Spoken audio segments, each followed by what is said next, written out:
Oh yeah, here we go. The great Wilt Chamberlain, the Big Dipper, Wilt the Stilt, he's a man of many names. And on paper, he's listed as a massive 7'1", 300-pound figure. And he's not just a lanky 7 feet tall like some guys. He's an enormous, powerful, strong athlete. One of the strongest athletes / humans to ever walk this planet. There's stories out there that he'd walk into a gym and do tricep extensions with 170 pounds. And I've even heard from Arnold Schwarzenegger himself that he was able to lift him up like he was a baby.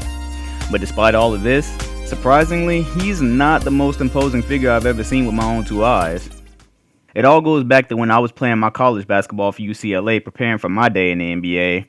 I remember there was this absolute phenom high school player named Tracy Reynolds, and I remember there was just so much buzz surrounding him because he was projected to be one of those once-in-a-lifetime generational athletes. When any of us NBA fans think about generational athletes, our minds immediately float off the names such as Wilt Chamberlain, Shaquille O'Neal, because there literally hasn't been anyone as physically gifted as them, and they were able to dominate off of that ability alone. Well, we all imagine that we'd soon be able to put Tracy's name up there with those guys. He played his high school basketball for my alma mater, Olympia Titans, just like I once did, so naturally, I kept a really close eye on him and what he was doing. I felt he and I had an obligation to become all we could be coming from the same school. We had to represent, but we were 2 totally different players. See, I was great, but he was phenomenal. I just remember there were all these stories about a physical specimen that was just a man amongst boys, who was already projected to be the first pick in whichever draft he declared for when he was still just a senior in high school. He won multiple awards, state championships, basically everything you'd imagine for a guy his size. Speaking of that, by the time he was a freshman in college, he stood at an unnatural 7'2", 311 pounds, slightly bigger than Wilt Chamberlain, and definitely more mobile. Simply put, he was an absolute freak of nature. His skills justified logic for how big his body was. But in one of the final games of his college career, everybody's deepest fears became a reality, and witnessing it myself gave me a sense of deja vu. I felt like I had relived the worst day of my life all over again. It was my senior year of college, and I was already declared for the NBA draft. I was a pretty big point guard, which was my advantage, and I was a projected top gen draft pick to top it all off. But on this random, awkward drive to the rim, I lost it all. One bad plant, my ACL, MCL, and meniscus all gave way in my right knee, all 3 completely torn.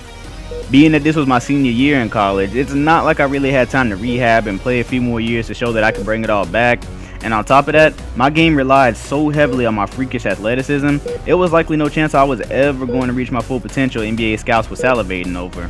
I knew it, the scouts knew it, and just like that, the dream was lost. For Tracy, he only had a few games left in his collegiate career as well before he suffered a similar fate I did. As he drove to the rim, his knee buckled awkwardly under all 300 pounds of his weight, causing his MCL, ACL, and PCL to take the brunt of it. This was after he had already declared for the NBA draft, and the last thing anybody wanted to draft was a 7'2", 300-pound center with any knee or foot issues, not to mention he wouldn't be ready by next season. It was one of the most tragic basketball stories ever at the time, equivalent to the feeling people would have experienced if Shaq fell victim to injury before he saw his time in the NBA. And so, when draft day came around, he plummeted all the way down to the 52nd pick by the Dallas Mavericks, which of course is a jersey number he's now chosen.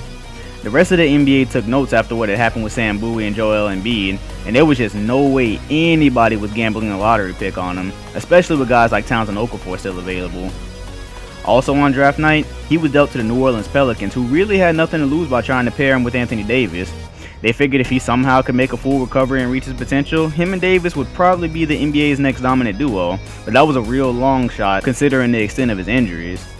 Then, the moment that all 29 other teams are probably going to be regretting for the rest of their natural existence, especially the Mavericks. The new anecdote was released that would give players their prime playing ability back. The minute I heard about it, aside from wrapping my mind around the fact that we'd basically just discovered the fountain of youth, all I could think of was, wow man, passing up on Tracy is probably going to be the equivalent of the Blazers passing up on MJ back in the 80s. And yes, of course, as a side note, I've also toyed a little with the idea of returning to basketball myself due to the breakthrough, but I just think I found my true love in commentating the game. Plus, the fact is, I'm a point guard, and there literally just isn't a roster spot for me in the NBA anymore, so anyways, Tracy is the prototypical big man for the future. He takes what Anthony Davis has already been demonstrating and further improves on it with his unbelievable size. He's mobile, he can shoot the ball, he has an array of post moves, he plays stellar defense, and his massive frame is going to overwhelm just about everyone in the league.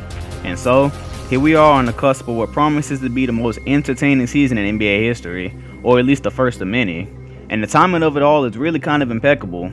See, it was one thing to infuse Legends into a season that was already going to be interesting enough, with the headline of the Warriors trying to protect their title against a league that felt they didn't deserve it. But now you throw in what promises to be the best rookie since LeBron into the mix. This is something special. Now the only question that remains is, where does everyone else go from here? GMs, NBA teams, and players alike have got some serious decisions to make that are going to rewrite NBA history as we know it. The Golden State Warriors set the bar for the level of talent these teams are going to need by joining 3 of the best players the league already had to offer in its current state, so any teams with hopes of competing for a title is going to at least have to match that. The way I have it mapped out, I've simply had to organize the players into different tiers because there's so many stars coming back that some are inevitably going to have to take that back seat that they hadn't really had to take before. What I'm going to be looking for in the next few days is where the game changers go. MJ, Hakeem, Larry, Magic, those type of guys. The type of guys you put on a roster and it just instantly transforms. I've already caught wind of the fact that Kobe and LeBron and possibly even KD are staying put and trying to lead their franchises to a championship. So that raises the questions, who's joining them? Everybody's got some serious decisions to make, especially the Pelicans with who they decide to surround their new golden boy with.